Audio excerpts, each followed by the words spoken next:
The West Orange Mountaineers take on the Scotch Plains Fanwood Raiders in the finals of the McMullen Cup, next on the NFHS Network. He's going to take it himself for a championship! A double play wins it to Frazier! Turn it to the end zone. What a catch! The Cayetano touchdown! Into the layup, goes at the buzzer. Wins it! The championship!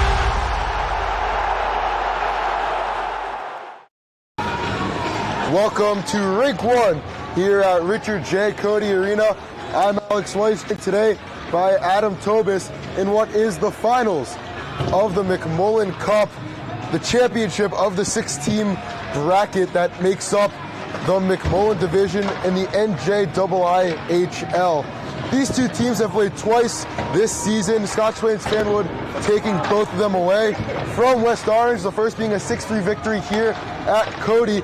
That game saw 4 points from Anthony Lorenzetti. We'll have more on him in a little bit. Ryan Maurer had an assist. Jack Colvin had a goal. Patrick Huskas had an assist. Ryan Tacchetti had a goal. And of course, who else but Anthony Tittenegro with 2 goals and 2 assists. That's why, or part of why at least, he was the MVP of the McMullen Conference. The next game played on the Raiders' home ice was an 8-1 victory for Scotch Plains Fanwood. The lone goal for West Orange coming from Lucas Amati. In that game, Anthony Lorenzetti had 6 points, 2 goals to go, 4 assists, 3 points in that game for Anthony Tittenegro, who's up to 67 points on the season for Scotch Plains Fanwood. At this point, I'd like to take a look first at our goaltenders for today's game. And at this point, I'd like to invite onto the broadcast Adam Tobis. Adam, what can you tell me about the netminders going today for both West Orange and Scotch Plains Fanwood? So we have 2 fantastic goaltenders today on either side of the ice. For West Orange, Prixarnicle, fantastic all season long. Prixarnicle, fantastic all season long in his last game against Milburn. 2 goals allowed on 29 shots. Fantastic stat line, and was sharp all game long. He's looking to continue that here today against Scotch Plains. Oh, absolutely. You're completely right, Adam. You can catch the West Orange Milburn semifinal matchup on the on-demand function of the D1 Media Pro page on the NFHS app or website. But like you said, Prixarnicle really kept them in that game. We saw, especially as the game progressed, West Orange starting to lose a little bit of the handle that they had on it after the first period. But Prixarnicle stood on his head, had a phenomenal effort between the pipes, and he is one of the biggest, if not the biggest reason that West Orange is in the position that they are today to play for the McMullen Cup. He didn't allow a goal in the first period and a half. And that West Orange defense in front of him assisted him a lot, but he came up with some timely saves and kept that game mountain to climb for those Millers. And then on the other end of the ice, I talked to head coach Matt Gunther prior to the game. He said it's going to be Austin Lorenzetti, the senior who earned second-team honors for all McMullen Conference teams. He'll be getting the start tonight versus the Mountaineers. What do you got on him? So Lorenzetti this season, in the 2 games he's played against West Orange, in that first game, 26 saves, well, rather 23 saves on 26 shots. And in the second game, 27 saves on 28 shots. So he's been pretty good against West Orange this season. And hopefully he can continue that today against the West Orange team that's hungry for a win, as they have not won yet against Scotch Plains this season. Scotch Plains, we'll talk about it a little bit more. A perfect 10-0 against the other 5 teams in the McMullen division this season. We're less than 3 minutes away from puck drop. Stay tuned as we'll have the national anthem. You're watching the D1 Media Pro page on the NFHS Network.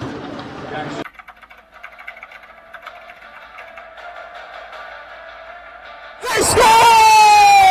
Lloyd attacking and throws it down! Touchdown for St. Peter's! I'm here with Darren Lewis. With Simeon Wilcher. Here with Precious Achua. About doing overtime.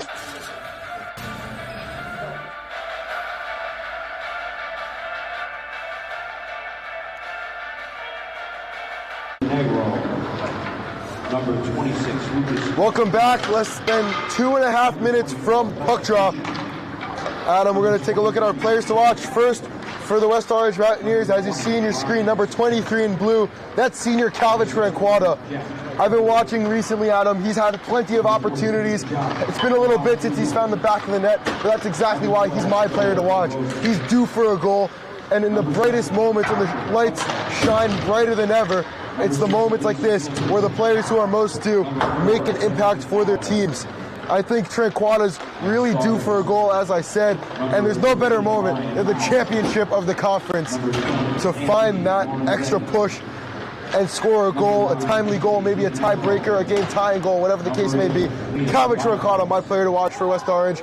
Adam, who is your guy to watch for the home team today, the Scotch Plains Fanwood Raiders? Look over number 15, Ryan Mallard. In the 2 games he's played against West Orange this season, he's had 2 goals and 2 assists, and he scored in the middle of the pack for Scotch Plains this season, but he's really had West Orange's number. So he's a player to watch for West Orange. Hopefully they circled him on that clipboard prior to today's game. So if I'm looking, and on the other side as the West Orange look over, I'm looking at number 15, Ryan Mauer. Mauer, the sophomore, phenomenal season that earned him honorable mention status in the McMullen division. Also earning honors, as we said, Austin Lorenzetti earning second team honors. Anthony Tittenegro was the MVP of the conference with 67 points coming into today's game. Anthony Lorenzetti, the sophomore, earned first team honors. He had 4 goals in their 6-0 win against Johnson in the semifinals to advance to the championship. And Dylan Matthew, the senior, earning honorable mentions as well. We're now just moments away from puck drop. You're watching the D1 Media Pro page on the NFHS Network, brought to you by Toronto's Pizza Kitchen.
For the playing of our national anthem.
The anthem is played, the players are warmed up. All we have left to do is play hockey. Once again, Adam Tobis on color commentary today, Zane Ginsberg behind the camera. I'm Alex Weiss. You're watching the D1 Media Pro page on the NFHS Network. Let's see who Coach Scafidi and Coach Gunther respectively put out to start this contest. Coach Scafidi alluded to a starting forward group consisting of Dominic Acrisio, Reed Tenzer, and Jack Olson. It looks like it's going to be Eitan Nativ and Ian Flowers on the back end, and of course Jackson Brooks-Arnicle in net. Meanwhile, for the Raiders, looks like we're going to be seeing Ryan Mauer on the ice to start the game. He's going to be with Anthony Tittenegro. and Liam Boniface. On the back end, we're going to see Sammy Nacera and Anthony Lorenzetti.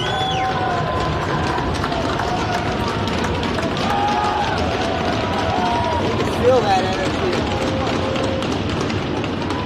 Puck is dropped. We are underway here in the McMullen Conference Finals. Flowers in his own end. Breakout pass Tenzer. He's able to exit his own end. He'll gain the red line. Tenzer across the blue line. Drops it for Olsen, who'll take a shot. That one blocked off the leg of Boniface. Now at the point, Ativ, he'll take a shot. Save, and the rebound gobbled up by Lorenzetti 24 seconds into this one. Adam, we saw it in the Millburn game that West Orange won on Monday. Very fast-paced to start. West Orange, we saw it in the game here at Cody Arena. Faster pace. They led early on in that game against Scotch Fleetwood that they ultimately lost.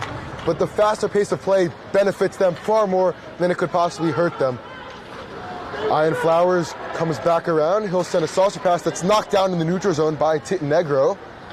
Of course, the MVP of the division with 67 points coming into the game. Jack Olsen gains the offensive end. Olsen, shot, pad save, the rebound is taken behind goal by Maurer. Centering past Lucrecio, taken by Nacera, and she'll backhand a saucer pass up for Lorenzetti. Puck sent in deep. Cook-Sarnicle sticks this one into the corner. A minute into this game, fast-paced West Orange has been on top. Lucrecio behind cage. He'll come back around. Lucrecio up for Jack Olsen. He'll gain the blue line. Now across center ice. Olsen couldn't get a handle on it, and instead it's sent out to center. Anthony Pondillo for his first shift of the game. We'll take this one. He'll go D to D with Andrew Raymond. Raymond up the wing off the skate of Tenzer. Olsen comes back, picks this one up. Now it's taken the other way before Andrew Raymond chips this one up. So West Orange will break out. Backhander doesn't make it through. Crecio has to come back around and get a stick on it. Trying to send it in deep was Cacciatore, and now West Orange is able to get it out of their own end after a bit of a scramble inside their defensive zone. Olsen loses this one. He'll get it back, and he's bumped off that puck lightly by Matthew. That first line's been on for 2 minutes. They would come off. Stoppage in play here, offside. Just under 2 minutes into this one. West Orange, quick start, but it seems as though the Raiders have been able to find their footing a little bit, even the playing field. Olsen, Tenzer, and Lucrecio were on for 2 minutes. Let's go, West Orange! Come on, boys! It's been a theme these last 2 games of constantly laying that first line, and you see that so far here in this first period. I talked to Coach Cafidi before the game. That Millburn game really only saw 7 forwards getting consistent ice time. I would imagine it's a similar situation here today in a game of such great magnitude where you need the best of the best going up against a team as good as Scotch Plains has been. This one deflects over the net as Ian Flowers now looking to get this one out his own end. He stays tall as he was attempted to be bumped off that puck by Tittenegro. This one gets by defender, Lucrecio in one-on-one. Defender back is Huska. Shot deflected, Huska playing Superman there to get a stick on that puck and take away the scoring chance. Speedy Lucrecio found some open ice. Huska hustled back. Fantastic defensive play. And the score stays even at 0. Lucrecio is so fun to watch. So shifty, so speedy on his skates is the sophomore. He was named to the the division second team. There's a shot off the crossbar. It wouldn't go. Great opportunity there early on for the Mountaineers. This one rings around. Flowers will play it back in for Olsen, who takes off his skate. Turnaround shot, Duran couldn't get it to go. Now behind goal, Duran gets the rebound. This one poked out. Now the Raiders in business. Possible 3-on-2 developing. Now 2-on-1 with speed. Here comes Tittenegro. His shot goes wide. The two teams trading great opportunities there, but neither hit the net. Here's another shot, gloved down by Cook-Sarnicle. No rebound. It's worth noting, Adam, today West Orange, despite playing in West Orange, are the designated away team as they were the 2 seed in the bracket. Scotch Plains Fanwood, the number 1 seed, so they earned technical home ice advantage, although the support in the crowd is far more in favor of the Mountaineers. Sent back in deep. Possessing now is La Rosa. getting one of his first shifts of the afternoon. Now dropped off to the point by Matthew. Sent back in off Matthew. Trying to get into the slot, he cannot. Good stick play there by Lucrecio as this one makes it out to center. Raiders tag up and now will be able to forecheck. This one comes all the way around. Matthew able to get on it. Matthew still possessing. He'll drop it down to the point. Nacera goes D to D. At the point, Maurer walk the line. Tranquado watching him closely. Ryan Maurer, Adam Tobis' player to watch for today. He'll drop it Matthew. He'll take a shot. That one gets deflected. Never got through to Prixarnicle. Maurer now circling the zone. Backhand pass. Matthew goes back to Maurer. From the top of the circle, Maurer fans on the shot. He'll take it back. Nifty move to get around. Backhander goes through the blue paint. West Orange struggling to get out of their own zone. As we're now more than 4 minutes into this one. Lucrecio with the burst of speed. Lucrecio takes this one. May have been hooked on the play. No call there as it was Matthew on the back check watching him closely. Unable to hold his own pun duo and said this one goes the length of the ice. No icing as it was deflected. Now having to break out of his own end is Andrew Raymond. Raymond whiffs on the first pass. The second one gets out to Jack Olson. Olson working 1-on-2. Jack Olson, defender falls. Backhander, save. The rebound smothered by Lorenzetti. The last two offensive possessions for West Orange are on that transition offense. And as I've said, every West Orange game I've done, if you're going to stop West Orange from scoring, you got to stop the transition offense. Yeah, we spoke about it in detail last game against Milburn. West Orange, a team that is going to beat you between the blue lines. If you could stop the rush, namely of number 13 and 74, you're going to have a good shot at eliminating the best offensive threat that the Mountaineers have. So we'll keep an eye on the neutral zone play by the Raiders as this game goes on. They played it fantastically today so far. Good play by Huska. And Lorenzetti to cover that last one up by Olsen. Yeah, this game's certainly going to be a close one as we've seen thus far. Teams not skipping the jabs. They're going full body shots in the first 5 minutes of this one. Fast pace right out of the gate. Tenzer gains his own. He'll take a shot. Glove down by Lorenzetti. Just to clear up any confusion, Austin Lorenzetti, the senior, is in net today. Anthony Lorenzetti, the sophomore, is going to be number 10, looking to put the puck behind Prixarnicle. They probably had a lot of fun together. Oh, I'm sure. With each other. I mean, I always wish. I have a twin brother, not a hockey player, but I always wish that I had a goalie at my disposal at all times. Who knows where I'd be? Getting calls from the scouts. Anthony Lorenzetti scored 4 in a game. Yeah, we saw him put 4 up against Johnson in the semis. Here's a shot. Raymond. Stick save is taken out behind net by Maurer. This one gets past the stick of Colvin. Now taking his time is Andrew Raymond. Puts it behind Reed Tenzer.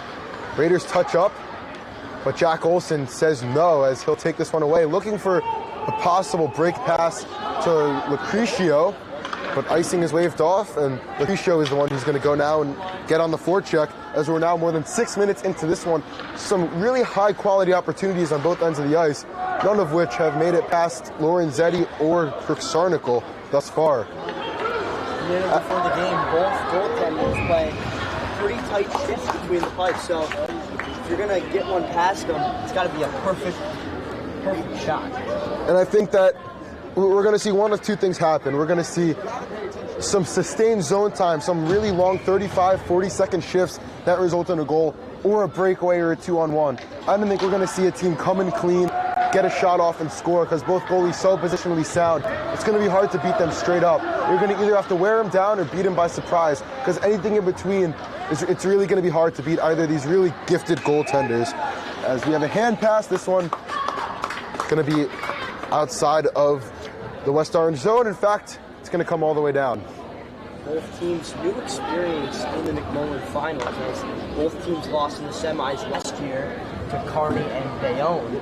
So both teams got over the hump this year, and are looking to win the McMullen Cup this year. Kearney, the eventual winners of that tournament, advanced up to the Kelly division of NJIIHL hockey. Always a tough transition going up a division. There's a pass in front off the pillow. Maybe looking to hit Amadi. Nonetheless, it went on net as we have a high stick here. So stoppage in play with 8:10 to go in the first period.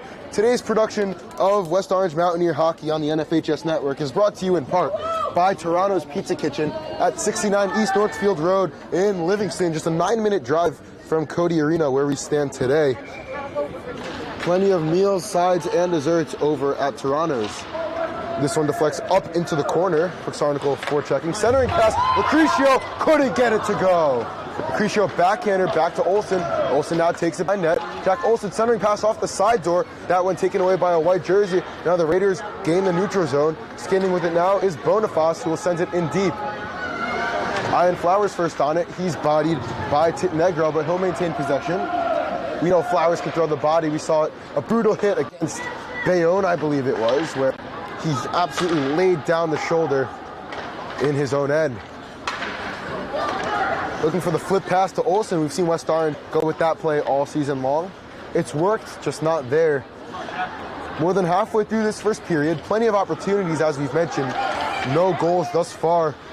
Pretty evenly played game up to this point.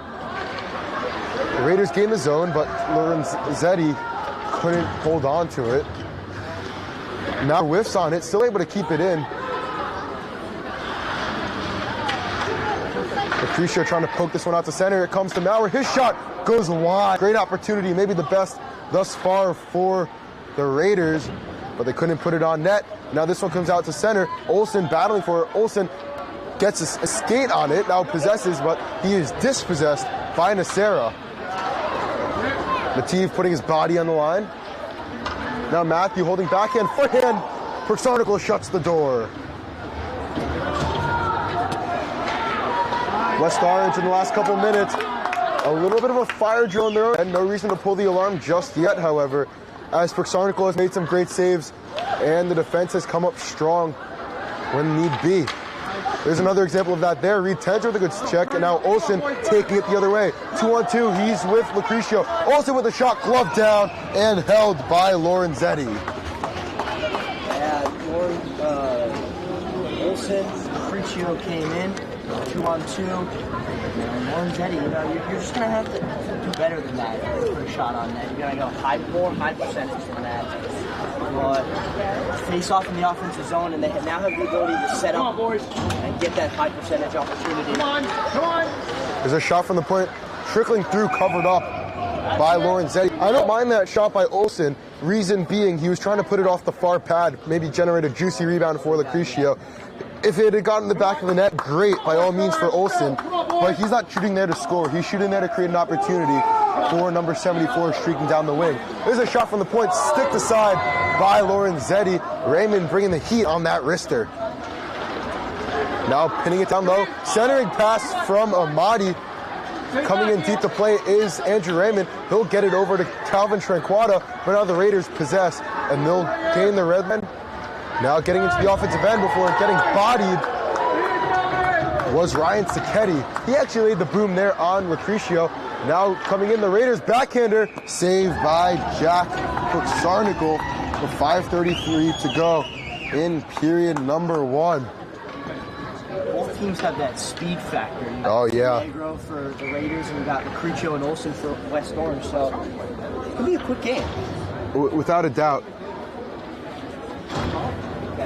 It's a game of speed and skill that we're going to see guys really using their legs to come down the wing, beat defenders to the outside, and get in tight for a nice scoring opportunity. We've seen that a couple of times already. Watch out for guys like Dominic Lucrecio and Anthony Lorenzetti, one guy on either side that can really make that happen. Into the slot, this one deflected. Arnicle gets back across to shut door. Jack Olsen looking to retaliate. He'll come, get out of his own end. He'll gain center ice, gets by a couple defenders. Olsen still going. Jack Olsen in alone. Glove save! Lorenzetti, the last man back, says no. Here we go, boys. Both guys between the pipes make fantastic saves to keep this one 0-0. Oh my goodness. Come on, boys. Keep working, bud. Keep working. Olsen and Lorenzetti on either end. And both tenders say no. Now a 3-on-2 for the Raiders. Making a move now is Negro. He'll be forced behind net. Now that pass to center, intercepted by Lucrecio. possible numbers the other way. 3-on-2, Lucrecio, trailers Tenzer, he'll drop it to him. Tenzer with a shot, blocker save, and the Sarah sends the rebound to the outside. This one sent back out to center, where it's played by Flowers. He'll send it up for his partner Nativ, who will get it in deep.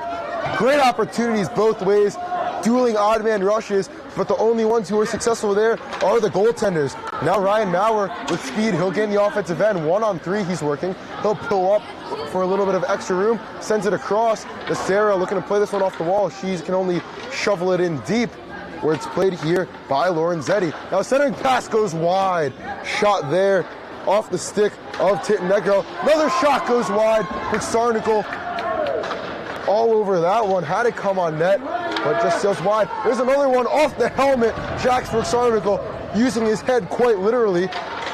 There's a shot from the point. This one deflects up into the safety netting behind goal. West Orange with 3:46 to go in the first period, bending but not breaking. We're still scoreless here in the finals of the McMullen Cup.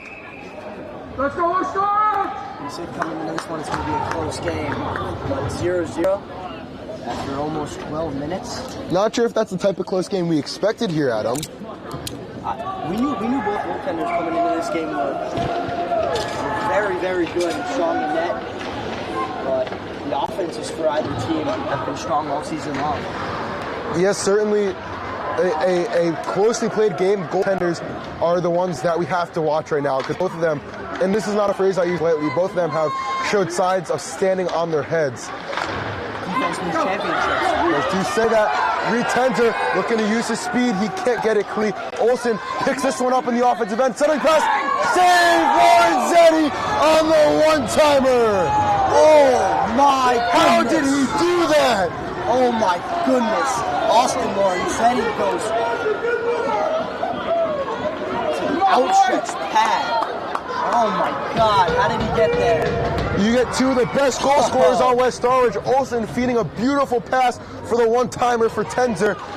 But going post-to-post, Lorenzetti, and that is standing on your head, plain and simple. Incredible save for the senior. And now a 2-on-1 the other way. Here's a shot, and that one deflects wide. This one sent back in deep. Eitan Nativ now with less than 3 to go in the first period. Hearts are thumping here on the West Orange end as Reed Tenzer is denied. Meanwhile, Sarnical playing a great game, at least a great first period. Tension is at an all-time high for these Mountaineer fans. Now coming into the zone, dispossessed by Nativ. He gets the pass back and hits the side of the net. That was Tittenegro. Now looking to hit in the outlet, Olsen. This one, the length of the ice for icing. Donnie Nichols blows his whistle. 2:28 to go in the first period. This one certainly feels like it's a championship game, Adam. Yeah, it's a fantastic game so far, and Austin Lorenzetti, I can't get over that save he just had. He stopped Phenomenal. at the doorstep. And if I were to say who's winning this game so far, I think West Orange is pressing and entering that offensive zone a lot more than Scotch Plains. I think Scotch Plains has had more possessive zone time, but West Orange, the team with a little more of a burst, a little more of a spark. There's a nice defensive play there by Olsen. Olsen, well-won, the defender back is Siketti. Olsen holding, shot, save, Lorenzetti. Olsen wipes out, couldn't get on the rebound. Now gaining the zone and dropping it back is Lorenzetti. He has Tittenegro. Shot, save, the rebound, pinballing in front, and it's sent out. Good stick there by Eitan Nativ. Now less than 110 seconds to go in the period. Now gaining the blue line is Maurer. Maurer with the move on Flowers has his puck taken off his stick. Sarnical covers with 1:38 to go. You can feel everyone holding their breath as a shot is taken and a save. You can see everyone breathe out when a save or a frozen puck comes, and that's just the intensity of final brings, you know? Yeah, plain and simple, Adam. This is playoff hockey, a place West Orange has not found himself in very much in the last couple of years. But last year and this year both, West Orange playing meaningful hockey come the middle of February. They qualified for states last year. They do the same this year. They'll play Ridge on the 23rd of February. They're the 15th seed. Tenzer now, getting the blue line. Tenzer on his strong side, shot, save. No rebound there. As flashing to the leather was Lorenzetti. As I was saying, the number 15 seed Mountaineers will play Ridge on February 23rd, the 2-15 seed game in the first round of the New Jersey Public A playoff bracket. Backhander goes wide for Lucretio. In deep, Tenzer will play this one. Minute 10 to go. Tenzer couldn't get a centering pass across, looking for Lucretio. And now a rush the other way, 2-on-2. Holding here is Lorenzetti. Lorenzetti to get around Raymond, but he's dismissed by Pondillo. Less than a minute to go. This one up to the point. Becerra goes D to D with Maurer. Maurer holding on the near side. He'll go down low to Matthew. Back up, Maurer. He'll take a shot from the point. Save, rebound, whiffed on by Lorenzetti. Now a flip pass for Olsen, doesn't get to him. Instead it's picked up here on the near side by Tenzer. Tenzer with 40 seconds, sends it in deep, comes all the way around to where it'll be played on the far side by Jack Olsen. Olsen can't handle it, Lucretio can. He'll dump it back at the point. Pass, Olsen, but deflects into the netting with 27 to go. Bauer, great stick to tip that one up into the netting. And that was almost a point-blank shot for West Orange's top scorer. And now face-off to the right of Lorenzetti. Let's talk about Lorenzetti. To beat a goaltender like this, you just got to keep peppering him with shots. West Orange has done so beautifully early on, but they just got to keep shooting because eventually you're going to get a bounce. You're going to get some puck luck. As this one goes through the blue paint with 13 seconds to go. Last second rush. Here's a pass going back down low. Tenzer gets this one from Olsen. He'll flip it off the boards, looking to get it to himself. 5 seconds to go. This one's sent off Donnie Nichols, picking it up. Last chance effort here. No shot gets off. And that'll be it for period number one. A very closely played first period, but the only ones who win that one are the goaltenders. We'll have a 15-minute intermission. Zamboni will come out, we'll get a fresh sheet of ice. Stay tuned, you're watching the D1 Media Pro page of the NFHS Network.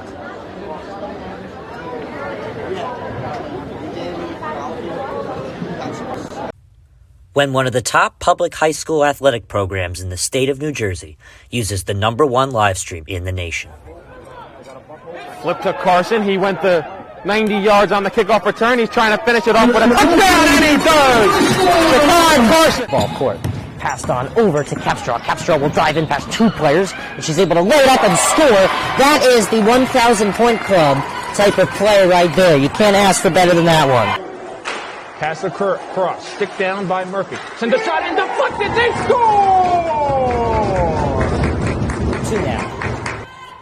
We're at the 2:30 marker left in the game. Immaculate go quickly, but it has just costed them a good play there to stay on the West Orange side. Diving in quickly is Capstraw, and she herself is leading West Orange to a comeback. 5. Short shot on goal. On post. West Orange gets the goal, and they win. They take down the #2 ranked Seton Hall Pirates. What a thrilling game. So a free kick for West Orange. She sends it towards the net.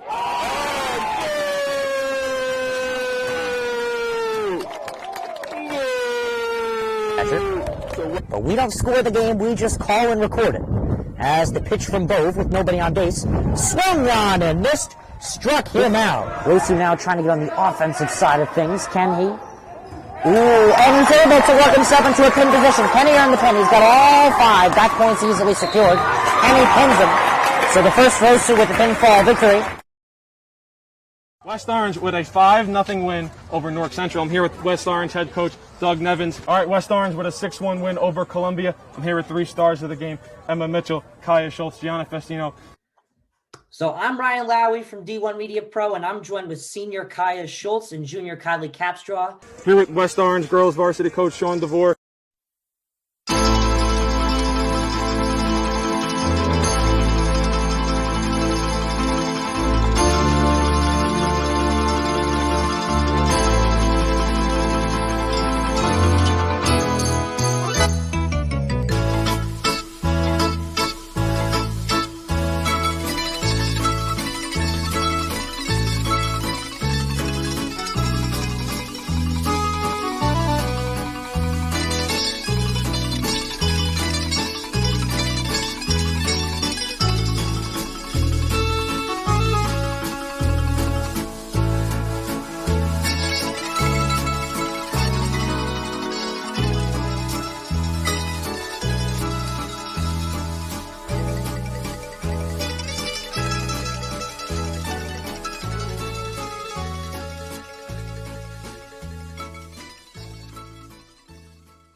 screen pass out in the flat, caught, and it's a touchdown for St. Peter's.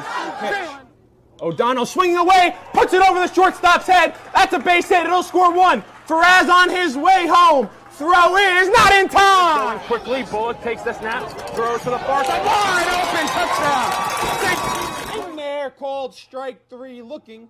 Mulcahy strikes out the side. He's perfect through 2. Now up ahead for the Marauders. Here comes Benkovich. They score!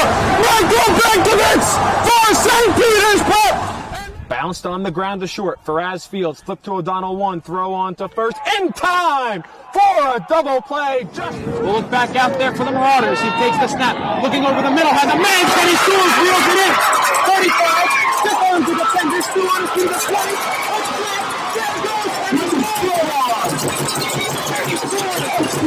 Once again. Hit in the air to deep center field. Sicka moving on the back at the wall. It's gone! Ellis Reed with a 2-run blast. And the Marauders have a 6-0 lead. St. Peter's Prep has the best coverage for its student athletes. Why don't you? It's hard to get to everything we have going on here. I mean, this high school has so much. And now you're offering the ability to watch those events without having to travel there. My dad travels a lot, so he likes to watch the events. Like if I'm playing a volleyball game and he can't make it, he'll watch it and he loves it. I think it was homecoming. It was Friday night, and it was a punt return. And I returned it all the way back for a touchdown. And of course, I showed all my family members, and they really liked it. They like to see what their family members can do. Golden Lions. I think this broadcast is essential because our team is global, and we got people all over the world going to watch the game. So without this, there's no way they can do that. These kids and these players feel loved, they feel important, and by broadcasting it, you have a bigger group that you're reaching that allows them to know those kids.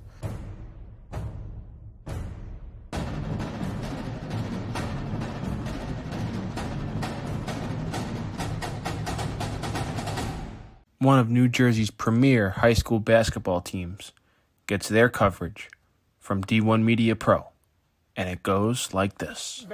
Finds Floyd to tie things up. Tie game! 62 apiece. 90 seconds. Floyd attacking and throws it down. Corey Floyd. A missed opportunity down low behind the back to Bueno and 1. Lawrence with Floyd to lob it up. What a slam! Too low for Dunn. Wilcher to Floyd. Brings it in and 1 on the lob. Thought about the 3. Drives baseline. Oh, what a start for Corey Floyd. Here with Corey Floyd after a tough 6. Wilcher, 3. Got it! Simeon Wilcher is fired up! And Simeon Wilcher all alone with the flush. Here with Simeon Wilcher. And a pass taken away by Marshall. And he'll throw it down. Tosses it ahead to Valencia. Sering driving and throws it down. He can't get around, and a turnover. Corey Floyd has it. Step through, lay in, fills the basket. Marcus Cerroti here with Roselle Catholic head coach Dave Boff. Dave, you're coming up. Now it's your time to join. The North Jersey Orthopedic and Sports Medicine Institute is the preferred practice for diagnosis and orthopedic treatment in New Jersey. From the moment you become a patient in our practice, our experienced team supports you until your full recovery with education, compassion, and understanding.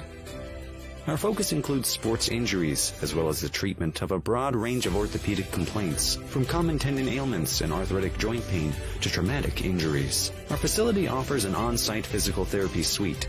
In conjunction with specifically designed exercise programs, non-invasive and advanced healing technology, we can not only address the current injury, but also find the underlying cause, such as muscle weakness, imbalance, or improper form.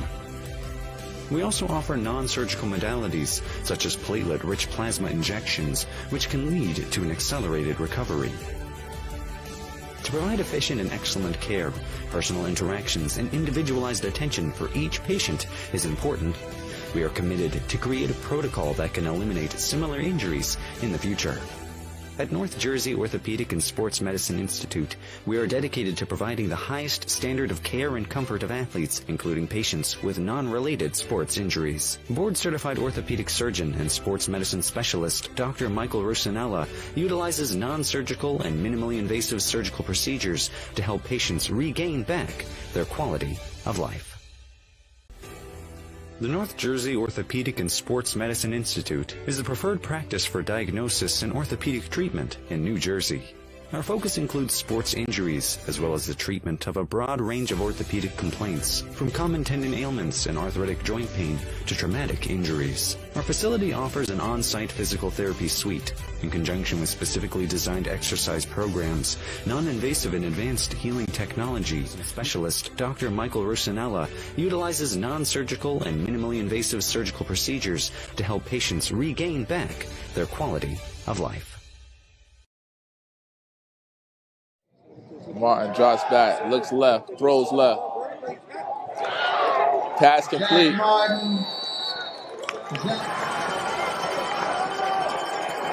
Second and 8, Raging Bulls. Play action. It's tossed over the middle. Touchdown.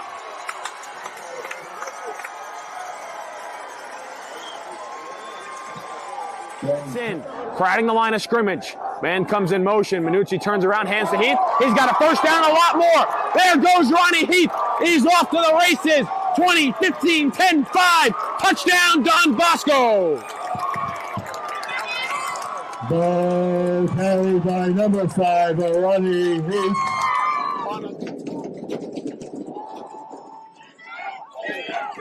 He's still running. He's still looking. Oh, that's a beautiful pass, though. Touchdown. Oh, that's a major play right there. That's Jordan Marsh with the concentration. Hey, that was a nice Shepard. Shepard throwing. He's getting chased out left. Throws it. Oh, 13 catches it. And number 12 on the catch. Brings it in. Number 13 with his second touchdown. Man in motion. And a pass up the field. Received by number 5, Jaden Blackwell. And that is a touchdown for the Trojans. And there is a touchdown. Boy, how quickly things can change. Over 10 seconds left on the play clock. They're going to hand it to Smothers, and he cuts it up. And he got some room right here, and he's still going. They're reaching for the touchdown. Wow. And that's another spectacular run from Dylan Smothers. All right, team, listen up. You all have been missing way too many plays. And it's time to make some changes. Effective immediately. You'll all be joining my team, the NFHS Network. If it happens in high school, we got it covered. We've got your favorite high school sports wherever you want them, whenever you want them. Streaming live or on demand. Plus, with a few well-executed moves here, here, and here, you can find and follow your favorite school or team. But what if I... Hey! There is no I in the word team, but there is in the word clip, which is what you can do with our new clip and share tool. Watch the game, clip the moment, share it with all of your fans. It's simple, people. When you're teamed up with the NFHS Network, there's no excuse to miss another play. Now you get out there and you watch some sports. Your high school, your team, your game, streaming live only on the NFHS Network. Who's gonna slap that hand?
Welcome back to Rink 1 at Cody Arena. We're scoreless after that first period of play. Shots on goal in period number 1. West Orange with 14, Scotch Twins Fanwood with 10.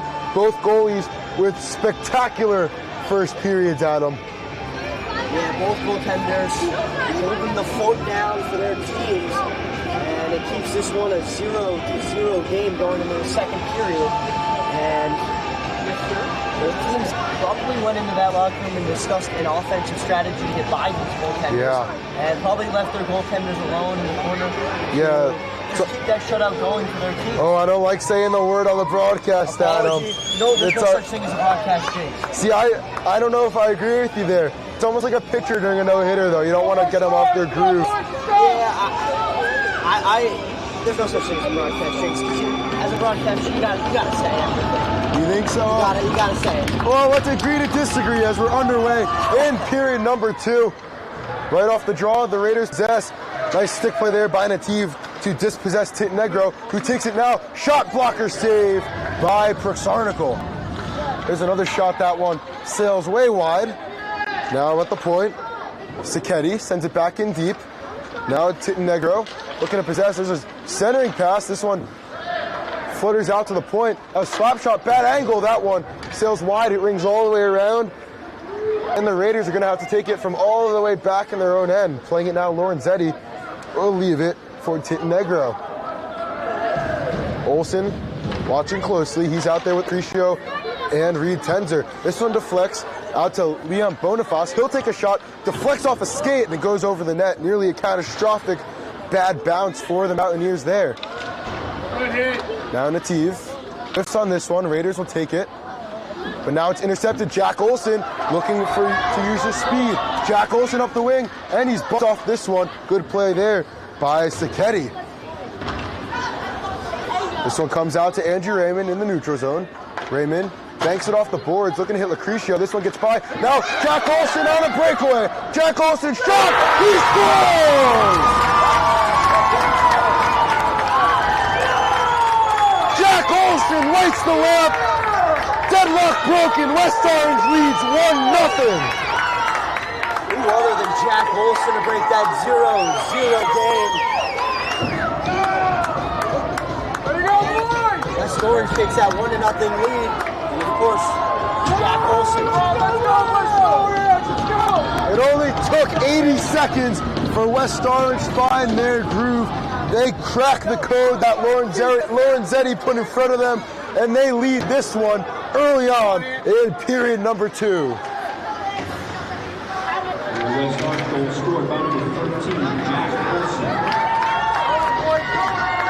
Olsen again from the slot. Shot. Blocker saved the rebound. Tenzer couldn't get a stick on it. Perfect shot from a great player. Lorenzetti. And they're going to say Olsen unassisted on that one, so the Cap doing it all by himself. Andrew Raymond lays the body behind goal. This one out to the point. Ryan Maurer with the shot. That one deflects up and into the corner. Proxarnical limited vision, but it didn't matter. Now looking to use his speed is Tenzer, but he couldn't dispossess Nacera. Now pass up for Olsen. Olsen with the move to get around the defender. Now 2-on-1. Olsen, he'll take a shot, the rebound. Nobody there to get a stick on it. Now sending it across. Flowers has to play back as this one taken now by Cacciatore. Taking a hit to make a play was Andrew Raymond, and this one now played by Maurer in the neutral zone. Maurer gets around a couple blue jerseys, but couldn't get around Lucrecio, who turns around and sends this one back to center. Maurer cross ice, played here by Lorenzetti. Lorenzetti, top of the circle shot, blocked away by Ian Flowers, and the rebound now taken by Tintenegro. Now down low, back up high at the point. D to D, Maurer plays it now off the wall. Maurer has that one taken off his stick by Reed Tenzer. Now played off the skate of Lorenzetti. Now 1-on-3, Olsen working. He's dispossessed. Now coming the other way, Sacchetti working 1-on-2. Watched closely by Flowers. His shot blockered away, and the rebound trickles out to the outside. Good defensive play there by Flowers to take away that lane from Lorenzetti. Now this one flipped out of the zone. Safe play by Nativ. But West Orange, after scoring that goal, struggling to get the puck out of their own end. This one turned over by Reed Tenzer. Tittenegro slap shot, looking short side, couldn't get it to go. Shot from Tittenegro. Yeah, he put that one on a rope, just couldn't put it on net. He's been shooting from all angles today. Remember that shot over there on the side of the net? Oh yeah, well when you're the MVP, you could score from those areas. Let's see him now. He'll take a shot. That one deflected away by Ian Flowers. This one now at the point, sent back in by Sacchetti. Now centering pass, taken away. Dual effort there by Flowers on the Crescio. Slash shot from the point, goes over the net. That one's a field goal. That's worth 3 points in football, nothing in hockey. Now pass across. Here's a pass. Lorenzetti's turned aside by Jackson McSarnicle. But now another sustained offensive zone possession by the Raiders. The door is creaked open, but not open yet. This one trickling wide. Now at the point, Sacchetti sends it back down low. Tittenegro diving down to play this one. Couple of nifty moves to get around the defender. Now it's taken by Nativ, can't get it out of his own end. Sacchetti with a shot, that one sticked in the corner gracefully by Prxarnicle, still possessing on the Raiders. This one taken off the stick of Maurer, he'll get it back. Maurer now top of the circle, cutting to the middle, holding backhand. He'll leave it for Tittenegro. Now taking Sacchetti from the slot, that shot goes wide, the rebound, Maurer from a sharp angle, turned aside by Prxarnicle. West Orange skaters out there for well over 90 seconds. They've got to be tired. Centering pass out to Tittenegro. That one blockered up and over the net by Prxarnicle. He's been absolutely phenomenal. This one sent off the glass and finally out of zone by Lucrecio. It's going to be icing on the Mountaineers, but they'll take that every day of the week. Prxarnicle been strong in net today. Unbelievable save on that last offensive possession for Scotch Plains. And right now, Scotch Plains no answer. Let's go, West Orange! Come on, boys! Jackson Prxarnicle, a tough puzzle to solve all season long. However, today, he's been extra glorious in the moments where it's mattered most. Last 2 games. Yeah, playoff hockey. Exactly the moments where you need your goaltender to play his best hockey, and certainly Prxarnicle has exemplified that excellently. He makes a save here, and the rebound steered aside by Andrew Raymond. Pondillo in his own end, bank pass behind net. He'll give it to his partner Raymond, who goes back to Pondillo. Now looking to break out, Tranquata turns it over. It's taken by Pondillo, who's able to get it out of the zone just barely. Now here's Tranquata trying to take a rush of his own. He can't get the puck on his stick. And now Josh Lindo getting one of his first looks of the day as West Orange ices the puck with 8:50 to go. Today's broadcast of Mountaineer Hockey on the NFHS Network is brought to you in part by Toronto's Pizza Kitchen in Livingston. 1-0 is where we stand. A goal a minute 20 into period number 2, courtesy of Jack Olson, the lone tally on the scoreboard. This one steered aside. Stoppage in play here. The netting. That very well could be it. I didn't see exactly what prompted the whistle. Nonetheless, we'll have a face-off to the right of Prxarnicle. Pretty sure it hit the netting, and that's why the face-off's over there. Face-off win is defensive. Ian Flowers will possess. He'll flip it way up high, and this one trickles across the blue line. Olsen back on the ice. He's reunited with his line mates. There's a shot blocked away by Flowers. Tenzer coming the other way. He'll make the safe play and send it in deep. A step behind the red line, but they'll negate the icing. On the near side in the corner, Maurer will possess. Sends it around net for Lorenzetti. Has this one poked off his stick momentarily by Tenzer. Now it's Tittenegro getting the blue line. Tries to stop short on Olsen, but he's all over him. Possesses now. Tittenegro shot, save, comes behind the net. Sent back up to Maurer. He's on the dasher boards near side. 8 minutes to play in the period. Intercepted Olsen. Olsen can't quite get around Lorenzetti. He'll pick it up here on the blue line and just cradle it in deep. There was no lane for him to go on goal. Turnaround stoppage of that pass. Great play there by Tittenegro. Now Ion's all over him, forcing him behind the net. Ian Flowers now trying to sauce it out of the end. It only gets as far as a stick of Lorenzetti. Now it reaches center. We are now officially halfway through today's contest. Puck sent in deep by the Raiders. Natiev's going to take this one from his own end. Natieve sending it cross ice. Sending this one in off the boards. There is LaRosa. Now on the near side, Natieve playing it on his backhand. He'll curl back around, turns it over. Now the Raiders looking to establish some offensive zone possession. Very cleanly played game on both sides. No penalties thus far. Looking for the home run pass for Olsen. It wouldn't go, but he did get a stick on it to negate the icing. Kept in here by Tenzer. Now picked up Olsen. Olsen sending past the rebound. Just too far ahead for Lucrecio. Lucrecio's with it now at the blue line. He'll take a shot from way downtown off the shin pad of Sacchetti. Olsen near side, centers off the pad, rebound, sitting there in front like a sitting duck. Eventually makes its way out to center where Raymond goes D to D with Pondillo. Jack Olsen goes back to fellow senior captain Andrew Raymond, who will send it up for Lucrecio. Lucrecio's in, he puts it wide. Great opportunity for the sophomore, couldn't beat the senior. Now centering pass once again, Lucrecio couldn't get around the defender Sacchetti. Sent back to the point, Raymond takes this pass from Olsen. He'll take a shot, deflected by Tenzer, the rebound in front, shot save! Tenzer couldn't get it to go, he'll pick it up again. Tenzer turns around, he'll shoot just over the bar. West Orange with some real offensive danger, but now with 3-on-2 developing the other way. Ryan Maurer to the outside, his shot, gloved, rebound, sent back out to the point. Lorenzetti turns around, he shoots, blockers away, plays off the glass behind net, and Raymond will send this one only as far as the stick of Nacera at the point. There's another shot that goes through the goal mount. Ryan Maurer holding here in the offensive end, back in, looking to get to his forehand to get a shot off. He cannot get his footing taken out from underneath him, no call, and I think I hit that at him as this one sent the length of the ice, icing waved off. In quite some time since we've had a whistle, this one turned over. Tenzer looking to center to Lucrecio, but he wasn't opened up and ready for it. Lucrecio trying to play this one, shot, save, the rebound comes out after a heads-up play by Durant to put that one on net. Lorenzetti gains the blue line. He'll take a shot, can't beat Proxarnical. He blockers it up into the netting with 4:57 to go in the middle period.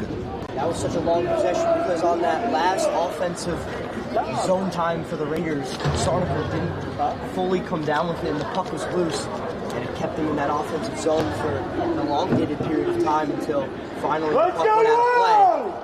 But that first line was on the ice for a very long time, as they have been all game, so dead play gets him a rest. Yeah, Proxarnical, regardless of the outcome of this game, as with Lorenzetti, terrific goaltending. Backhander in front, batted out of midair. This one trickling in the middle, but it's sent out to the neutral zone. Proxarnical, an absolutely phenomenal performance as we're less than 5 minutes to go in the middle period.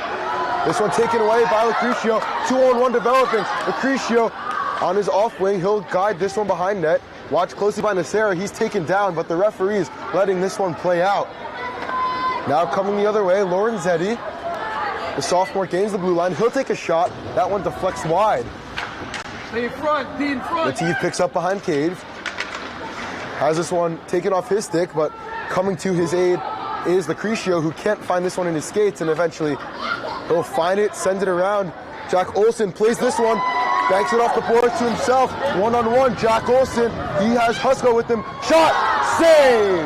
Rebound backhanded on net by Duran, but that one turned aside by the goaltender too. Aside from the one Olsen breakaway, Lorenzetti has been absolutely lights out in net. Now Olsen 1-on-3. He'll take a shot. That one goes over the net. So a couple of chances now for West Orange where they couldn't put it under the bar, where there might have been room.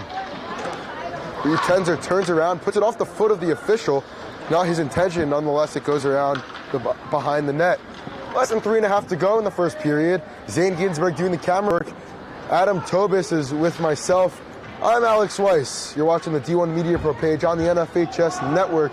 The finals of the McMullen Cup. The winner is the champion of the McMullen division and will earn the right to play up a division next year in the Kelly. This one centered in front, went through the slot without a blue jersey on it, and now Tittenegro, the MVP, makes a move on Pondillo, backhander and tight off the side door. Now less than 3 minutes to play in the period. Tranquata takes this one away there from Sacchetti. He'll send it across to Tenzer, plays off his skate and into the neutral. Second intermission, only 5 minutes long in comparison to the 15-minute intermission we saw after period number 1. So we'll have a much quicker break there between periods 2 and 3. Maurer enters the offensive end. He'll take it all the way behind Cage, still holding forehand. He's doing laps like he's a Daytona 500. Finally, he'll send it across, but it's swallowed up in the breadbasket by Brooks Sarnicle, and the West Orange fans love it.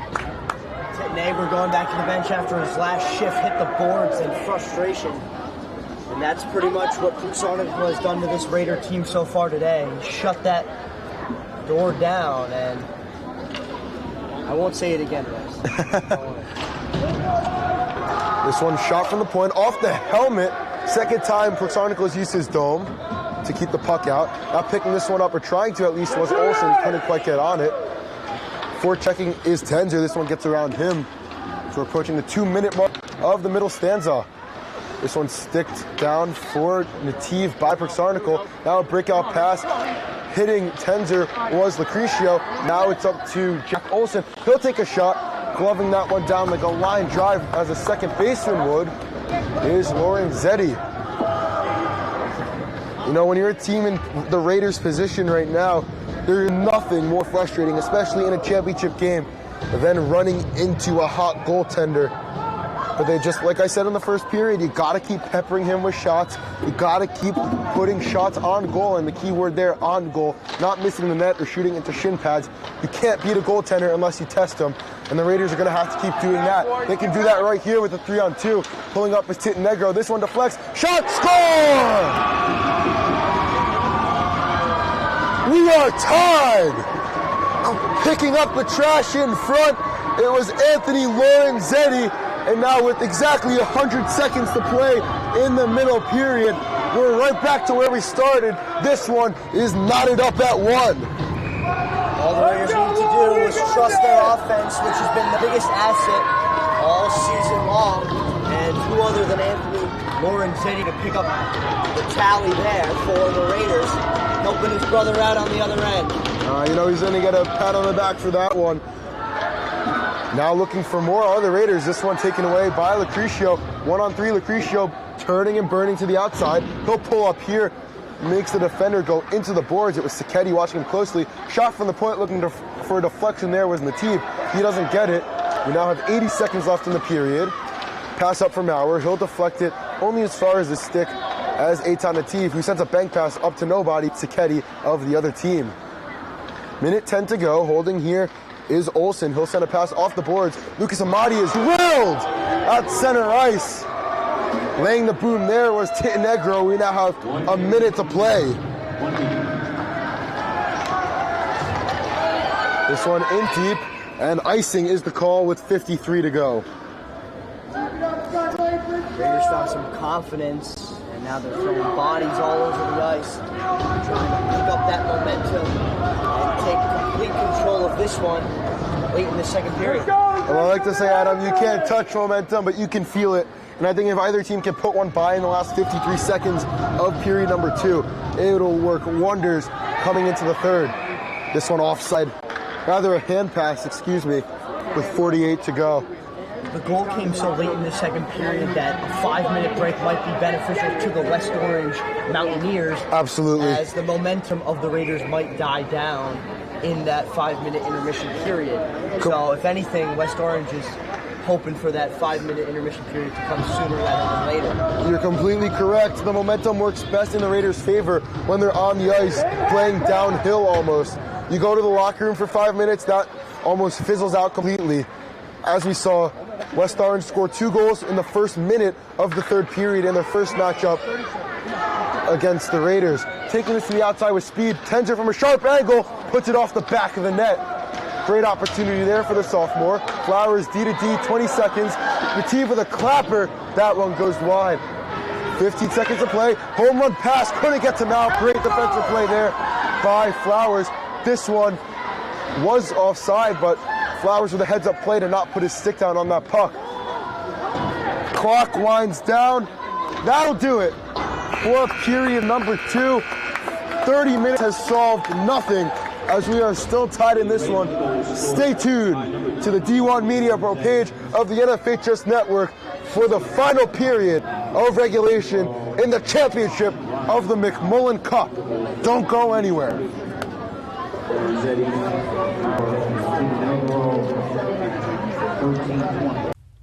When one of the top public high school athletic programs in the state of New Jersey uses the #1 live stream in the nation. Flip to Carson. He went the 90 yards on the kickoff return. He's trying to finish it off with a touchdown, and he does! Define Carson! Ball court. Passed on over to Capstraw. Capstraw will dive in past 2 players, and she's able to load up and score. That is the 1,000-point club type of play right there. You can't ask for better than that one. Pass the cross. Stick down by Murphy. Send the shot and deflected. They score! 2 now. We're at the 2:30 marker left in the game. Immaculate go quickly, but it has just costed them a good play there to stay on the West Orange side. Diving in quickly is Capstraw, and she herself is leading West Orange to a comeback. 5. Short shot on goal. And post in! West Orange gets the goal, and they win. They take down the #2 ranked Seton Hall Pirates. What a thrilling game! So a free kick for West Orange. She sends it towards the net.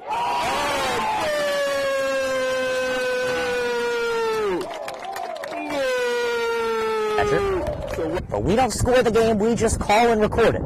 As the pitch from Bove with nobody on base, swung on and missed, struck him out. Rosu now trying to get on the offensive side of things, can he? Ooh, and he's able to work himself into a pin position. Can he earn the pin? He's got all 5. Back points easily secured, and he pins him.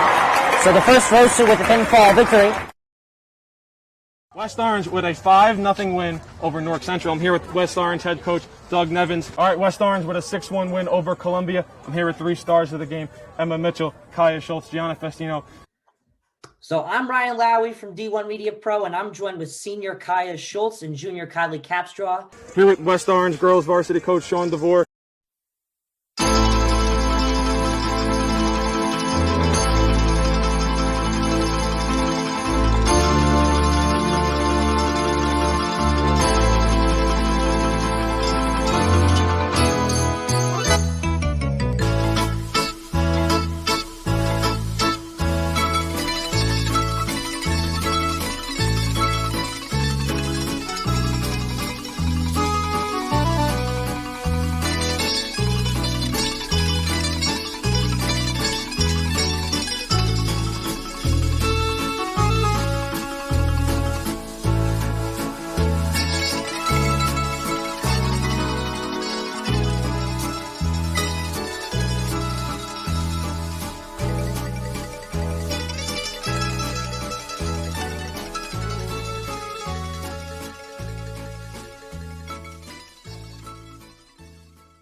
Screen pass out in the flat, caught, and it's a touchdown for St. Peter's.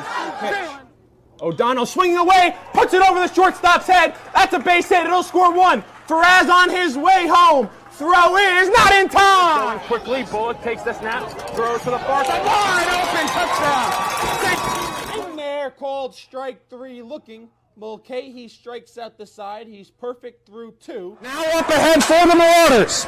Here comes Bigwitz. They score! Michael Bigwitz for St. Peter's Put. Bounced on the ground to short. Faraz Fields flip to O'Donnell 1. Throw on to first in time for a double play. Just look back out there for the Marauders. He takes the snap. Looking over the middle. Has a man. Can he scores? Reels it in. 35. Stick on to the 10. This 2 on to the 20.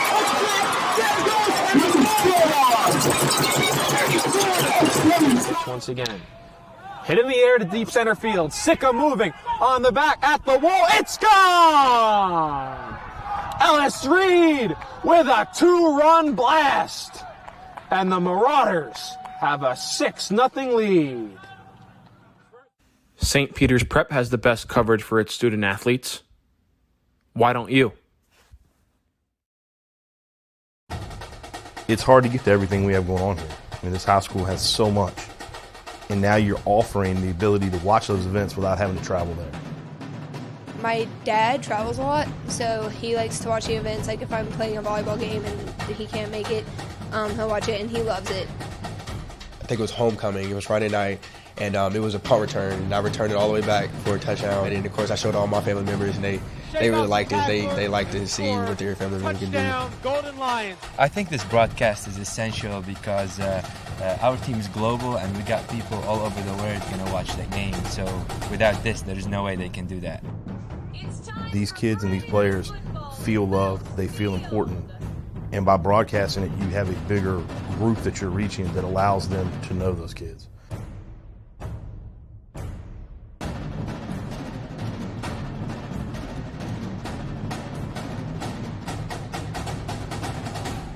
One of New Jersey's premier high school basketball teams gets their coverage from D1 Media Pro, and it goes like this. Finds Floyd to tie things up. Tie game! 62 apiece. 90 seconds. Floyd attacking and throws it down. Corey Floyd. A missed opportunity down low behind the back to Bueno and one. Lawrence with Floyd to lob it up for the slam. Too low for Dunn. Wilcher to Floyd. Brings it in and one on the lob. Thought about the three. Drives baseline. Oh, what a start for Corey Floyd. Here with Corey Floyd after a tough... Wilcher, three. Got it! Simeon Wilcher is fired up! And Simeon Wilcher all alone with the flush. Out here with Simeon Wilcher. And a pass taken away by Marshall. And he'll throw it down. Tosses it ahead to Valencia. Serene driving and throws it down. He can't get around and a turnover. Corey Floyd has it.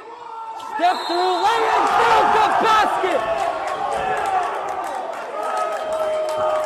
Marcus Cerroti here with Roselle Catholic head coach Dave Buff. Dave, you're coming up. Now it's your time to join. The North Jersey Orthopedic and Sports Medicine Institute is the preferred practice for diagnosis and orthopedic treatment in New Jersey. From the moment you become a patient in our practice, our experienced team supports you until your full recovery with education, compassion, and understanding. Our focus includes sports injuries, as well as the treatment of a broad range of orthopedic complaints, from common tendon ailments and arthritic joint pain to traumatic injuries. Our facility offers an on-site physical therapy suite. In conjunction with specifically designed exercise programs, non-invasive and advanced healing technology, we can not only address the current injury, but also find the underlying cause, such as muscle weakness, imbalance, or improper form. We also offer non-surgical modalities, such as platelet-rich plasma injections, which can lead to an accelerated recovery. To provide efficient and excellent care, personal interactions and individualized attention for each patient is important. We are committed to create a protocol that can eliminate similar injuries in the future. At North Jersey Orthopedic and Sports Medicine Institute, we are dedicated to providing the highest standard of care and comfort of athletes, including patients with non-related sports injuries. Board-certified orthopedic surgeon and sports medicine specialist Dr. Michael Rusinella utilizes non-surgical and minimally invasive surgical procedures to help patients regain back their quality of life. The North Jersey Orthopedic and Sports Medicine Institute is the preferred practice for diagnosis and orthopedic treatment in New Jersey.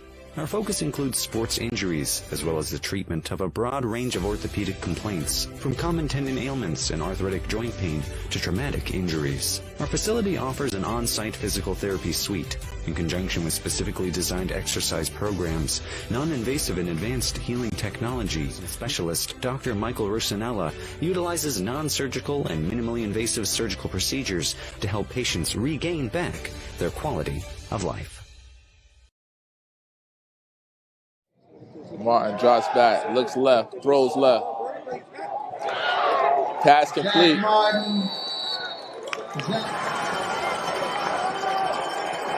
Second and 8, Raging Bulls. Play action. It's tossed over the middle. Touchdown.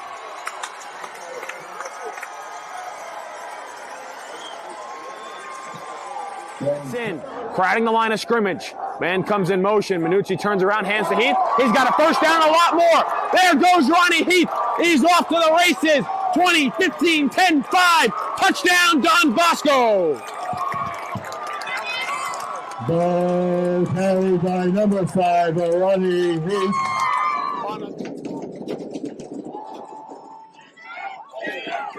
He's still running. He's running some stuff. He's still looking. Ooh, that's a nice hit. That's a beautiful pass, though. Touchdown. Oh, that's a major play right there. That's Jordan Marsh with the concentration. Hey, that was a nice Shepard. Shepard throwing. He's getting chased out left. Throws it. Oh, 13 catches it. And number 12 on the catch. Brings it in. Number 13 with his second touchdown. Man in motion. And a pass up the field. Received by number 5, Jaden Blackwell. And that is a touchdown for the Trojans. And there is a touchdown. Boy, how quickly things can change. Over 10 seconds left on the play clock. They're going to hand it to Smothers, and he cuts it up. And he got some room right here, and he's still going. They're reaching for the touchdown. Wow. And that's another spectacular run from Dylan Smothers. All right, team, listen up. You all have been missing way too many plays. And it's time to make some changes. Effective immediately. You'll all be joining my team, the NFHS Network. If it happens in high school, we got it covered. We've got your favorite high school sports wherever you want them, whenever you want them. Streaming live or on demand. Plus, with a few well-executed moves here, here, and here, you can find and follow your favorite school or team. But what if I... Hey! There is no I in the word team, but there is in the word clip, which is what you can do with our new clip and share tool. Watch the game, clip the moment, share it with all of your fans. It's simple, people. When you're teamed up with the NFHS Network, there's no excuse to miss another play. Now you get out there and you watch some sports. Your high school, your team, your game, streaming live only on the NFHS Network. Who's gonna slap that hand?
Welcome back. Third period of action, just moments away from rink 1.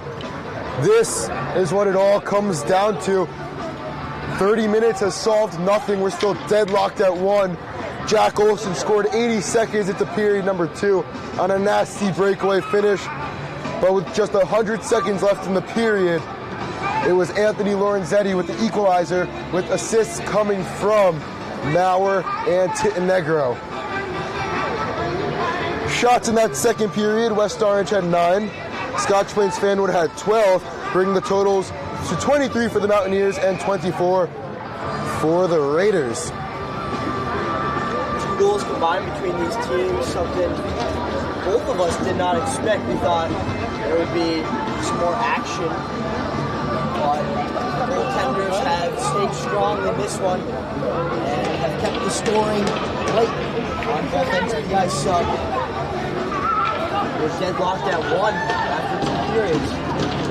Seems as though both teams going with the same forward group they started the game with. This is what it all comes down to, Adam. Third period, championship game, McMullen Cup. It's loud. What? Puck dropped, we're underway. This one bodied into the zone by Tittenegro. He has it behind goal. Centering pass, just a little too hot to handle there for Boniface. This is one sent back around the cage. Picked up by Tittenegro. Now possessing here, looking to hit Lucrecio was Flowers. Inside, he'll take it himself. 3-on-2. Flowers has it. He'll make a move to the middle, but it's taken off his stick by the defender. That comes back to Flowers. He gets up. Centering pass. Lucrecio wasn't ready for it. Would have been a great chance for the sophomore, but instead it comes out to the neutral zone, and West Orange will have to touch up. Flowers comes off. Raymond comes on as Lorenzetti behind his brother will send it up the wing. This one skips over a stick, but they're going to say he deflected it. Questionable call there. Nonetheless, we play on. Deflecting behind net, Nativ. Now picked up by Raymond. Trying to go through the middle. Bad pass. Save. Proxonical. The rebound comes out, but the stick is there. Olsen makes a play on it. Into center. They score!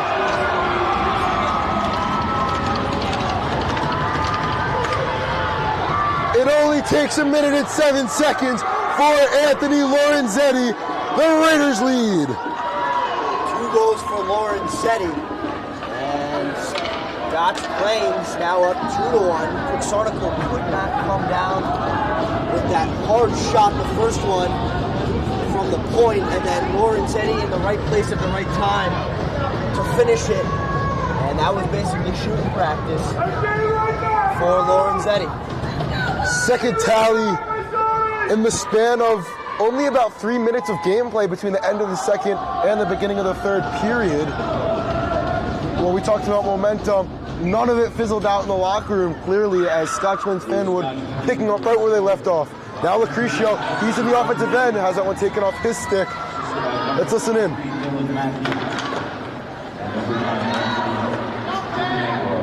Tittenegro with his second helper of the afternoon. MVP stuff from the MVP. Olsen breaking in, has the one taken off his stick by a trio of Raider defenders. Icing is the call.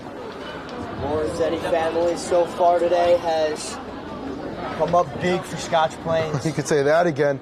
Between the outstanding play from Austin between the pipes, all the way down on the other end, Anthony with not 1 but 2 goals, both of which have helped his team take a 2-1 lead over the Mountaineers.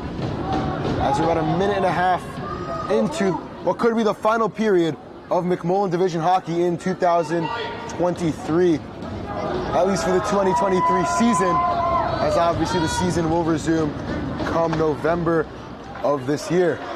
10s are on the forecheck. Can't send it back in deep. Instead, it's LaRosa who will come out to center. LaRosa able to get past Raymond, but loses possession, and this one comes behind net. Pondillo back up to the point. Couldn't be possessed by Maurer. It'll come all the way back down behind cage, where it's played here by Austin Lorenzetti. He'll leave it for Maurer, who takes this one now. Sends a backhander. That goes off the side door of the net. Now sent out past center. Not going to be icing as this one was deflected. Pondillo the first on it. He'll ring it around. Intercepted here by Maurer, but he couldn't quite get enough on it as it goes underneath his stick and all the way back down to the Raider end. Just under 3.5 into this period, Zane Ginsberg doing the camera work. Adam Tobis and Alex Weiss, the voices you're hearing on the NFHS network. You're tuned into the D1 Media Pro page. There's a howitzer from the point that goes wide. Tenzer trying to close out on Sacchetti. He cannot. Now in his own end, Tenzer picks up once again. Passes up for Olsen, couldn't split the defense as he didn't have the puck on his stick. Now it's sent back in deep once again by Maurer. We're going to see a lot of Maurer in the third period. We're going to see a lot of Lorenzetti and Tittenegro as well as the Raiders try to hold on to this all but safe 1-goal lead. There's a shot wide by Tenzer. Tenzer's been all over the ice today. Nothing to show for it thus far, but he is due for a goal. Here is Lucrecio, fellow sophomore, sends it back in deep, but that's intercepted by Tittenegro. Already 2 assists. Looking to add a tally to that one is the MVP. He'll break into the offensive end, diving to get this one off the stick of Ian Flowers. He cannot. And now coming into the neutral zone is Jack Olsen. Olsen gets around to Sarah. Olsen on his backhand. He'll curl back around. Couldn't get it across. He had Lucrecio there. Now battle forward ensues on the far side neutral zone, and finally it's sent in deep by Eitan Nativ. This one banked off the boards, but it only gets as far as the stick of Nativ.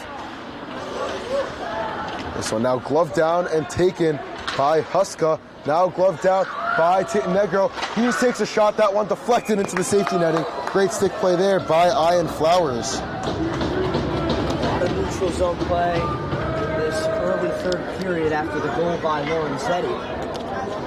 No sustained offense by either team. Well, we saw West Orange with a little bit of time in the offensive end. However, nothing substantial. Exactly, nothing substantial. Nothing that's going to beat Lorenzetti, especially with the game that he's been playing today. 2-1 is where we sit. 11 minutes to go in regulation. If need be, we will have overtime. 15 minutes of 5-on-5 hockey, and then after that, we'll play 4-on-4 until somebody finds the back of the net. Raymond rings this one around, high, rolling off the place where the boards meet the glass. Raymond with it once again in his own end. He's watched closely here by La Rosa. He'll go D to D behind goal. Now setting it up for Olsen is Pondillo. Can't get out of the zone. Olsen possesses now, and eventually he's able to muscle it out to center ice. Pondillo now behind Prixarnicle, taking his time. He'll ring it around the boards. Played off Duran's skate. He couldn't take it. There's a shot. That one deflects wide. Would have been a tough save on the changeup for Prixarnicle to make, but he doesn't have to. This one now off the side door, picked up here by Pondillo. This one plays off the official. That one's going to leave a mark. And misread the angle, and instead it's picked up here by Sacchetti. Intercepted in the neutral zone by Dominic Lucrecio. Lucrecio unable to get around Sacchetti, and this one's going to come all the way back down to the West Orange end. No icing as Pondillo's able to get it just before it crosses the goal line. Raymond behind his own net. He's racing against Tittenegro. This one trickles out to the neutral zone. It's going to be Lucrecio. Coming down the wing is Jack Olsen. Lucrecio can't get by Sacchetti. Picking it up, trying to do a slap shot there was Tenzer, but he had his stick lifted. Now Tittenegro coming the other way. He's watched by Flowers. Cross it pass in tight. Shot saved. Denied by Prixarnicle. Now Olsen picks up. Olsen with speed coming the other way. Olsen on the far side. Olsen to the forehand, but he's bodied off that one by Sacchetti. What a turn of events there for West Orange. Stonewall, Jackson, Prixarnicle in net. Then a great opportunity on the other side by Jax Olsen. Delayed offsides, tagging up there was Lorenzetti. He'll take it now, watched by Tranquata and Flowers. The two of them team up to dispossess him. Now Flowers holds this one. Flowers 2-on-2, he is with Olsen. 3-on-2 developing, there's a shot, that one deflects into the safety netting. Great stick play there by Sacchetti with 8:43 to go. Sticks for Scotch Plains all over the place on defense, and it's helped them in that transition offense going the other way, and speed kills for both teams, as we've said multiple times today. And we've seen spurts of it. Flowers twice in the last couple of minutes having spurts of offensive pressure. Kept in here by Nativ. Now Tenzer centering pass couldn't quite be handled there by Tranquata. Now picked up by Lorenzetti. Up now for Tittenegro, watched by Flowers. Tittenegro flip to himself to the backhand. He's tripped up on the play. No penalty being called. He may have just lost an edge there. Now at the point, Sacchetti plays it for Lorenzetti. Drag shot Lorenzetti off his teammate Negro in front. Now a centering pass intercepted and backhanded out to center by Nativ. Great defensive play there by the senior. Tranquana off. On comes Jack Olson. Also coming onto the ice is Andrew Raymond. Dropping it off was Lorenzetti. He'll get it back. The return pass from Negro. Now picked up in his own end and sending it behind goal is Dominic Lucretio. Home run pass. Olson picks it up in the neutral zone. He's skating with Dominic Lucretio. Pulling up is Olson. Fights off a check. Now a flip pass on the near side. Using the body to get in the way of this one is Nativ. He'll shoot one through the goal mount. Comes out at the point, and Andrew Raymond will send it back in deep. So the West Orange forecheck can go to work as we're halfway through period number 3. Backhander for for Tenzer. Gets sticked away from him, and this one is played now in center by Olson after it escapes the zone. Olson up for Tenzer. Tenzer tried to pull up, maybe looking for Lucretio there, but he couldn't get it to go. Now a nice little toe drag attempt there for Boniface, but couldn't get it to go as it was a great stick play there by Olson, the forward playing back. 7 minutes left in regulation. It's a 2-1 game. The Raiders lead the Mountaineers in the McMullen Cup Finals. This one sent back in deep by Matthew, now picked up by Andrew Raymond.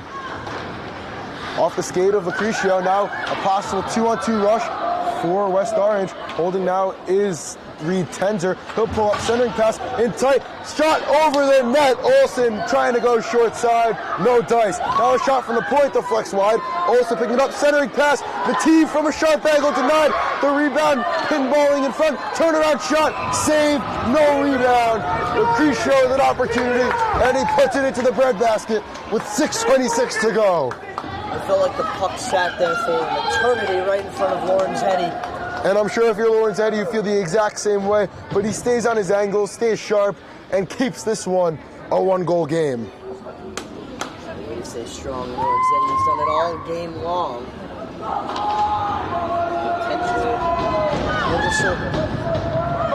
Now Anthony Pondillo from the point, flutter goes wide. Lucretio in on the forecheck, tries to feed it back to Raymond, who had already vacated the point. Is he trying to get back? Now tries to stick check Lorenzetti. Lorenzetti centering pass picked up here by Negro. Couldn't get the shot off. Now West Orange has speed the other way, but losing the puck there was Lucretio, and it's sent back into the West Orange end.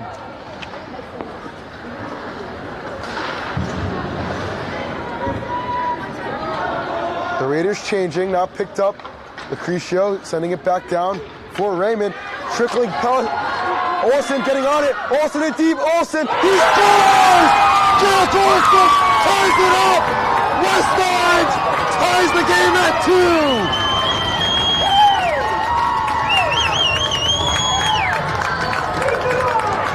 What a pass! What a finish! We are tied with less than 6 to play in the McMullen Cup Finals!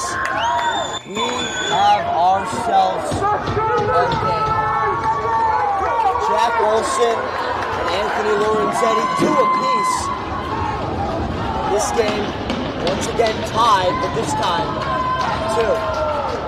2. We've seen 4 goals and 2 players score them. Here's Negro trying to change that from a sharp angle. Pixarnico shuts the door. And the West Orange fans are the loudest they've been all game long. So with 5:39 remaining in this final period of play and the McMullen Cup on the line, I would not be surprised if this game became more aggressive and more physical out there as both teams are trying to get by these 2 fantastic goaltenders. Yeah, physical for sure, especially in a game that's been as back and forth and as closely played as this one.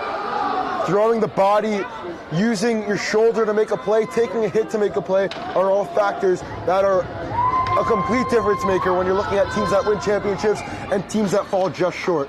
Face-off win is offensive. D to D, now Maurer at the point. He'll take a shot. That one swallowed up by Pixarnico.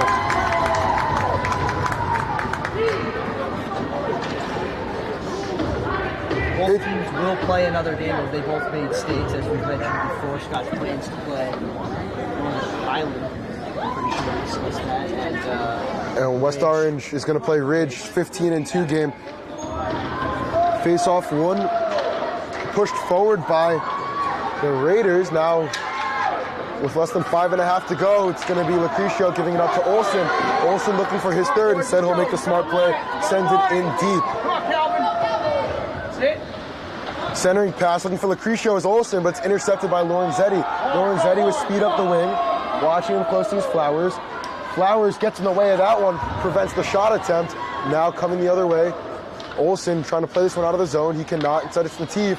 He sends a saucer pass looking for Dominic Lucrecio, but it's just a little too far ahead of him. Let's listen into the goal announcement.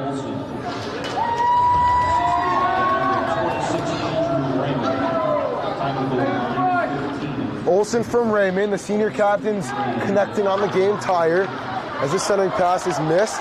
The third senior captain, Jackson Article, has been playing a career game by every single meaning.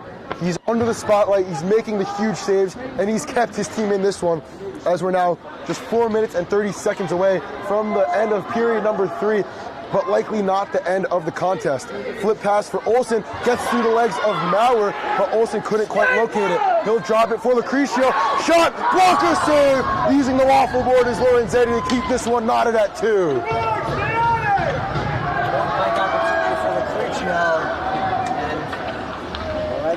Lorenzetti up to the task. Bank pass just too far ahead for Lucrecio. Raymond looking to connect with the sophomore. Looking to connect with another sophomore was Tenzer's trying to pick up that puck. Less than 4 minutes to go now.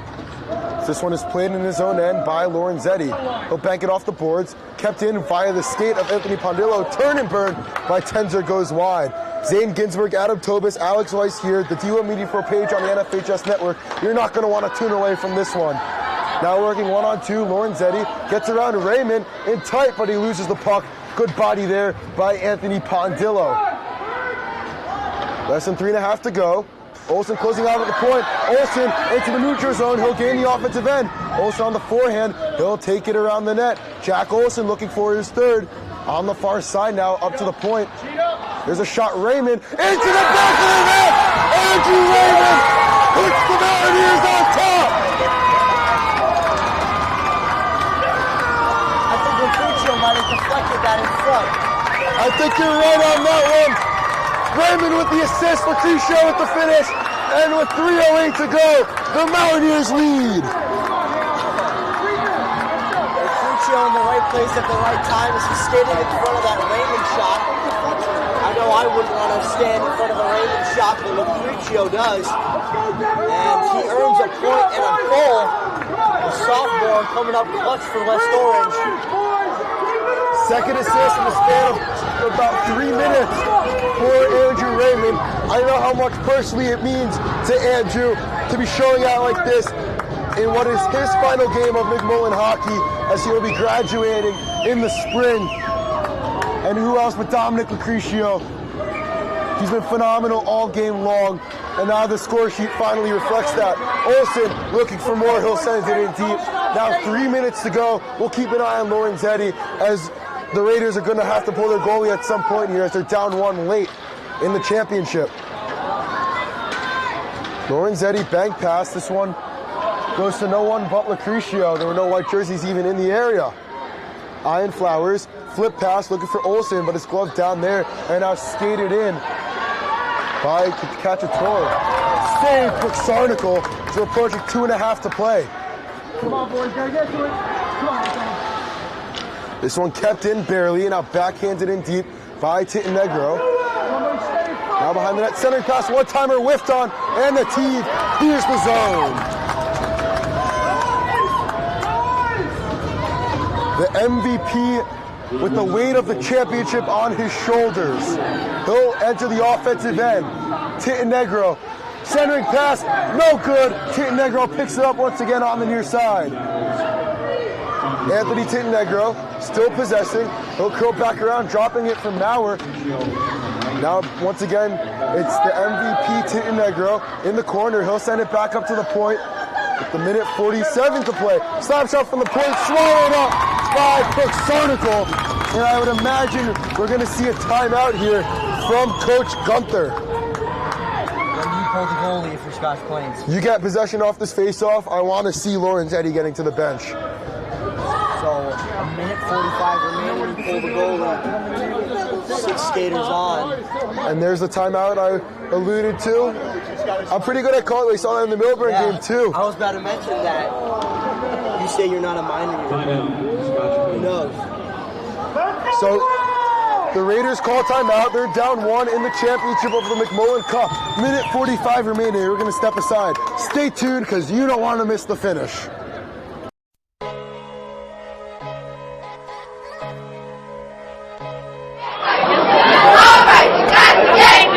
Hey, on the stand.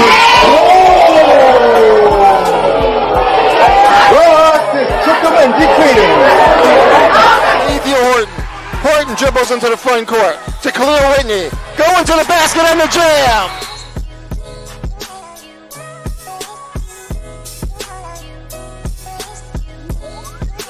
Conversation with them because they are getting resources from the city. They are getting resources, and they're arguing with us about the timeliness of those resources.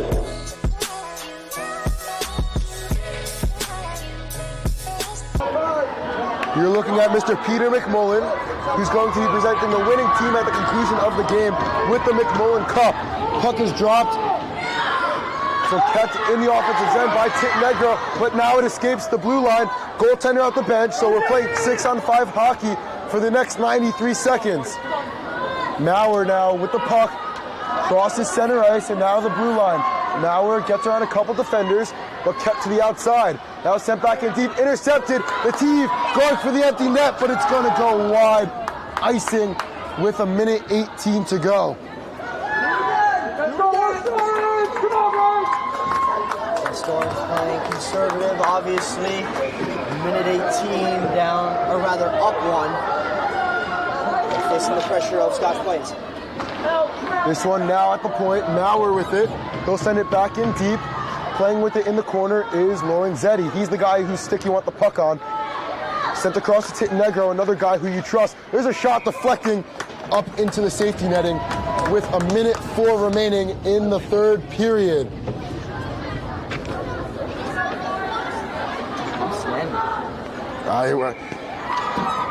I am too, Adam. You got to be on your feet for the conclusion of this one. Face-off possessed by the Raiders. In tight, trying to force one on net.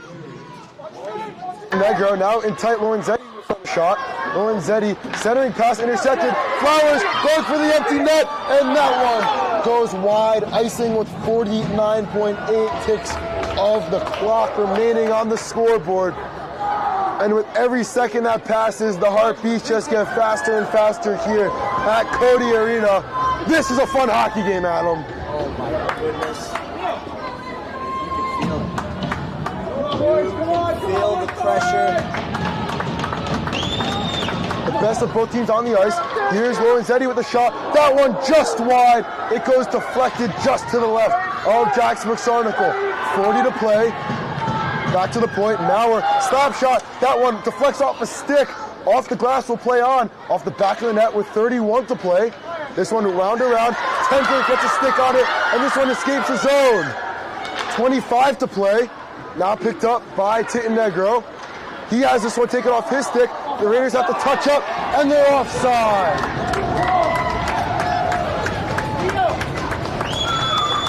Adam, 19 seconds between West Orange and the McMullen Cup. But they have to hold on. Come on, Dominic. Olsen backhands this one up. It's possessed here now by Sacchetti. Now into the offensive end. Taken away here. Pinballing in front. Centering pass to no avail. This one out of the offensive end. Icing with 1.3. Close, but no cigar. All the West Orange parents' phones out. 1 second left. West Orange a second away from the McMullen Cup. The buzzer sounds, And West Orange are your 2023 McMullen Cup champions.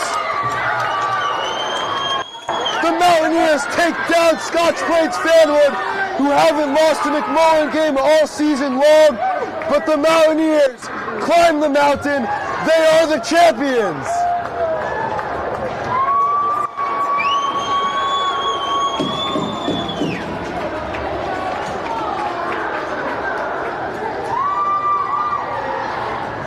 Jack Olson scores twice, and Lucrecio with the game winner. The Mountaineers will hoist the McMullen Cup. Shots on goal, West Orange 5. Adam, on a personal note, I know how much this means to the seniors of this team. I've talked to them all year long, from preseason up until this point, how much it would mean to them to come out on top of the McMullen division. Their last push as a team, their last chance to win this tournament after a great year but a disappointing finish last season. They're able to overcome the hump and finish as champions of the McMullen division. Jackson Brooks-Arnicle with the biggest game of his life, and he made it count. Absolutely phenomenal performance for number 35 in blue. Absolutely outstanding. Athletic Director Stefan Zakella on the ice congratulating his guys. And now the best tradition in sports, the handshake line. Glorious in victory and defeat. Both teams put their heart and soul into this game. But there can only be one winner. And now the teams will meet at center ice, along with the coaches, with the ultimate sign of respect. Congratulations to both Scotch Plains Fanwood on finishing the regular season on top of the division. But today is all about West Orange. They are your 2022-2023 McMullen Cup champions. Stay tuned, we'll be back with the presentation of the McMullen Cup. You're watching the D1 Media Pro page on the NFHS network. He's going to take it himself for a championship. A double play wins it from Frazier. Turn it to the end zone. What a catch. McIntyre touchdown. Into the layup goes at the buzzer. Wins it. The championship.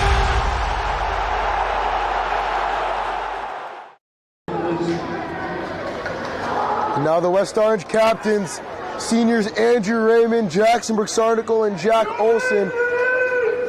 The three of them with the game of their careers. Brooks-Arnicle backstopping them to a championship. Raymond with 2 assists, and Jack Olson with 2 goals.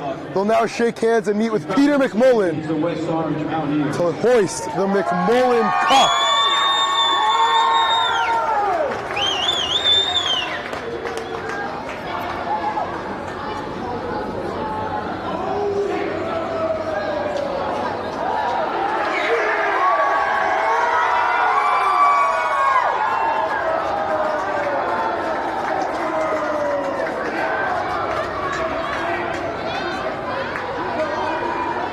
Also a huge congratulations to Coach Eddie Scafidi and assistant coach Shane Dyack, the bench bosses that made this championship possible. And this is what it's all about, Adam. This is what you play for, to hoist those ones at the end of the year. The West Orange Mountaineers, the 2023 McMullen Cup champions.